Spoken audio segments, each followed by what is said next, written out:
Welcome everyone to our Crafting a Digital Print tutorial, a follow-up from last week's digital fine art printmaking tutorial, where we spent a bit of time looking at gamut mapping out of gamut colors, both identifying them, qualifying them, and also the mechanisms by which, having identified them, we adjudicate whether they are a pictorial problem or not, but also clarifying what it is that we need to clarify from last week's tutorial. For example, these first two topics from last week's the digital fine art printmaking tutorial, and I'm going to include 10 minutes from that tutorial addressing these questions. But then we need to clarify what we demonstrated and went over last week, and this assumption, and it's a very common assumption, that the conversion from the source numbers to the destination numbers, from my ProPhoto RGB file to my beautiful Epson printer on Platine fiber rag from Canson, that it's best to let the color management module do that gamut mapping. But last week we were talking about remapping out of gamut colors into the printer gamut manually. Now, why would we do that when we've got a color management module and a perceptual rendering intent that is designed to do that? Well, we need to clarify whether values out of gamut is a significant issue. This raises the question, if an analytical program like ColorThink shows certain colors just out of gamut, does the issue still need to be addressed? But then, is there a way to visualize in the analytical software what happens to the out-of-gamut colors when they're sent through our print path? Or is there another way to make those judgments? So that's where we're going, and it's going to be a pleasure to extend the discussion from last week's tutorial, refining and trying to help clarify these distinctions. Now, in order to do this, cut out 10 minutes from last week's tutorial of those distinctions and then qualifying, let alone quantifying, their out-of-gamutness in terms of not numerical values, but pictorial values and aesthetic judgments. Because remember, this is all about file preparation for printing, to send to our print path images in absolute pristine, immaculate condition, where we have pushed the values, the distinctions, the meanings, the appearance to a point of refinement where materiality, the printing process, is the icing on the cake. Now that brings us to the last couple of questions to finish off. Let's refresh our memory. Out of gamut, what is actually involved? Is it just saturation, or is hue involved? Is luminosity involved? Let me show you a quick example. This is our synthetic color checker, to which I've added an extra row of our primary colors.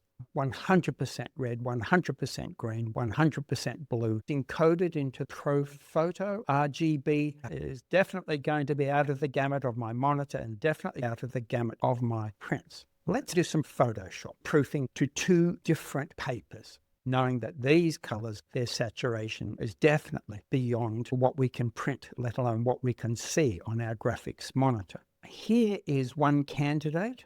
This is the Ultrachrome Pro 10 ink set with Canson Platine and our BPWN profile. You can see the white point, 97%, black point, the reddest reds, greenest greens, and bluest blues. Let's compare that with another media. In this case, Out-of-Gamut Kozo White. I will back off the opacity in Platine fiber rag, and you can see the much smaller gamut of the Out-of-Gamut Kozo White. And you can also see the difference in whiteness between the Kozo White from Out-of-Gamut and the Canson Platine fiber rag. And you can also see the Out-of-Gamut being a much warmer paper color. So there are significant differences. Let's use these two candidates to do some Photoshop proofing with the gamut warning turned on to see what effect it's having. Let's begin with Platine, where we're using our BPWN, our most neutral rendering. Let's go relative colorimetric, black point compensation on, paper color simulated. So that's my proofing. Click OK, and you can see in the tab that's a reminder that proofing is on. Now let's turn on our gamut warning. And sure enough, as predicted, all of these values are out of the gamut of Platine. But all of these values, their hue and saturation, are within the gamut of Canson Platine Fiber Rag with the Epson Ultrachrome Pro 10 ink set, at least according to our BPWN profile. But hang on, maybe I need to go into Photoshop settings, into our transparency and gamut settings, and change that overlay color into bright red. Let's now swap to that Origami Kozo white profile with black point, relative color metric, simulate paper color on, and look at the difference. Turn the preview off and on, and you can see the much smaller gamut. Even more colors are now accurately, relative colorimetrically unprintable. So there's a simple demonstration that it's the hue and the saturation involved in gamut mapping in many applications, noting that we get visual correlation, but with soft proofing turned on, we don't get numerical correlation. You have to convert into the printer profile in order to change the numbers so they will print correctly. And if we go back to our questions in relation to correcting out-of-gamut colors, and my friend discovered using the volume tool, the tonal composition editing tool, controls the luminosity function being used in the reproduction of the image in 3D LUT Creator. He was able to correct the out-of-gamut colors, but when he made a print without correcting the out-of-gamut colors, he didn't see any noticeable difference between the screen and the print. So let's go back and reproduce this. Now, I had this set up using the Platine Fiber Rag with the Ultrachrome Pro 10 ink set. BPWC colorful profile makes no difference to in or out of gamut colors as to whether we're viewing it, relative colorimetric or perceptual. Photoshop just shows us before, not after. Doesn't tell us that's what's happening, because when I proof it, even with perceptual intent, we're still showing all the colors that are out of gamut, irrespective of the rendering intent we're using. But making a print, there's no real difference. Let's investigate. And no better place to do this, because we can't do this in Photoshop, we can't do this in Capture, we can't do this in Lightroom, and so on, is to do that where we can visualize in color space what is going on. I've already loaded this image into ColorThink. Now let's map that, turn off our printer profiles, modeling it in LAB. You can see the distribution of pixels. Look at the greens, but this doesn't show us what's in and out of gamut. It's only when we compare it, in this case, to our Canson Platine Fiber Rag profile with the Ultrachrome Pro 10 ink set, the BPWC profile variant. And there are all the green pixels in this beautiful image that lie outside of the gamut. But look at the contour lines. The mapping is in 10% steps. So these colors are less than 10% out of gamut, numerically speaking. So they're only just out of gamut, not way out of gamut, as I'll show you in a second when we revisit one of the examples from the workshop. So the fact that some of these greens are just out of gamut, I'm not losing any significant differentiation. In other words, there's no color blobbiness, as I show in this paper, the example from the workshop, completely out of gamut reds, and then perceptual mapping them into Canson Platine BPWC, and suddenly the texture and the form without affecting skin tones or anything else. But note, the way that I'm making this judgment is to turn the proofing off and on, and checking whether or not I've got any color blobbiness on any scale, especially in such important elements as these leaves in the foreground. No, there's not. So even though these colors are out of the gamut of the printer that I'm proofing, which you can see by turning on the gamut warning, what I see is just fine, and therefore it's going to print fine. But to finish off, because this was very much at the heart of the question, jumping into 3D LUT Creator, and you can see the distribution of pixels here in the AB hue saturation grid. And going not to our color composition channels tool, but to our volume tool, our tonal composition tool, and I'm just using a single point, I'm not using highlights or shadows, to change the luminosity formulation. Remember, luminosity, the perceived brightness of colors, and just like Photoshop, this uses the NTSC 1953 television luminosity formula,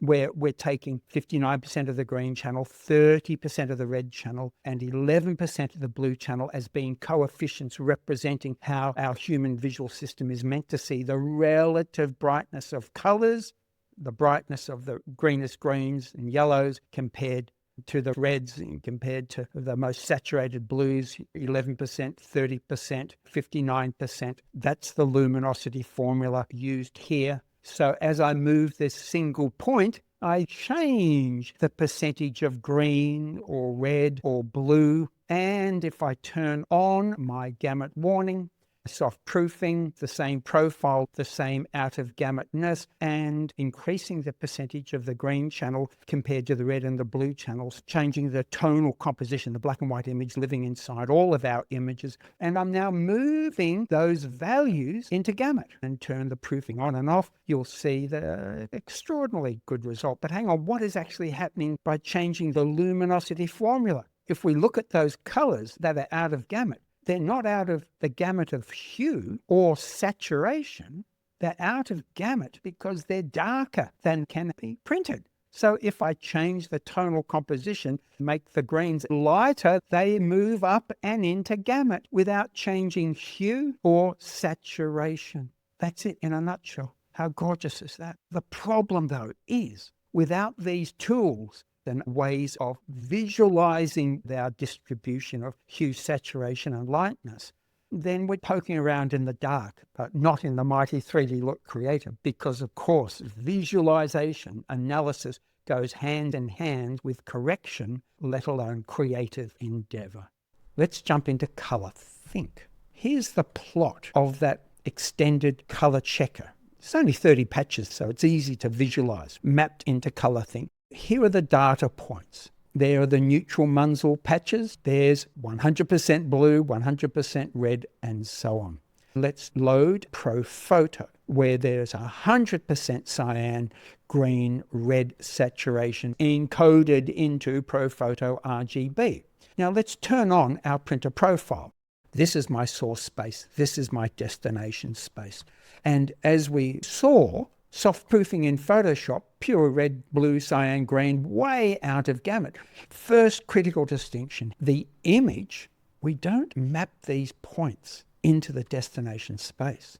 We map this gamut into the destination gamut. And the image housed within, for example, let's plot these values mapped into the destination. Not the greenest greens become the greenest greens in the destination. The greenest greens in our holding space become the greenest greens in our destination. This is ProPhoto RGB. This is the source. This is our Platine fiber rag, the destination. At the moment, I'm just plotting the color checker. And you can see a lot of the colors are in gamut, but a lot of the colors are not in gamut. If I turn off the printer profile and the source color space. So all I'm looking at is the extended color checker. And you can see the origin.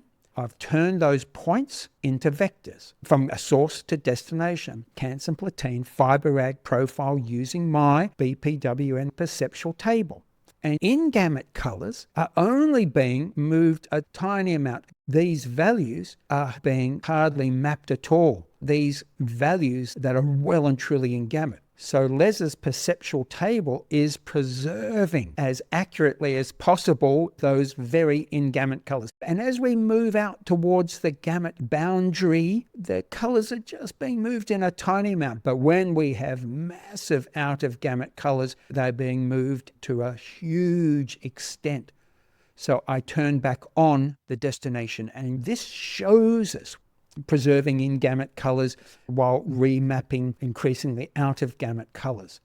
And we turn on that beautiful landscape image, and you can see those values and those out-of-gamut colors. That's the source housed in ProPhoto RGB. We now want to turn that source, that image, into vectors, but I need a destination. And there's our Canson Platine Fiber Ultrachrome Pro 10 Inkset BPWN Perceptual.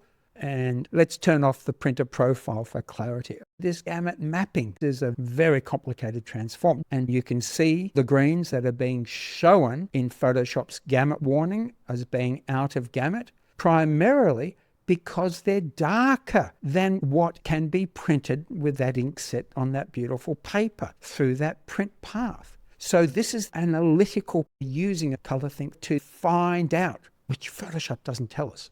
To what extent are these colors out of gamut? And therefore, what we have to do to move them into gamut. We need to go into Photoshop to do that visual, pictorial adjudication of whether or not the degree of out-of-gamutness Photoshop warns us about is of any pictorial consequence or not. For me, this is the litmus test, the pictorial test, where I turn my proofing off and on with my perceptual table to then see, despite the colors being out of gamut, whether or not we have color blobbiness of an order of magnitude that is a pictorial problem for us. In the case of this beautiful landscape image, no, not at all. The out-of-gamut values are not that out-of-gamut to cause problems.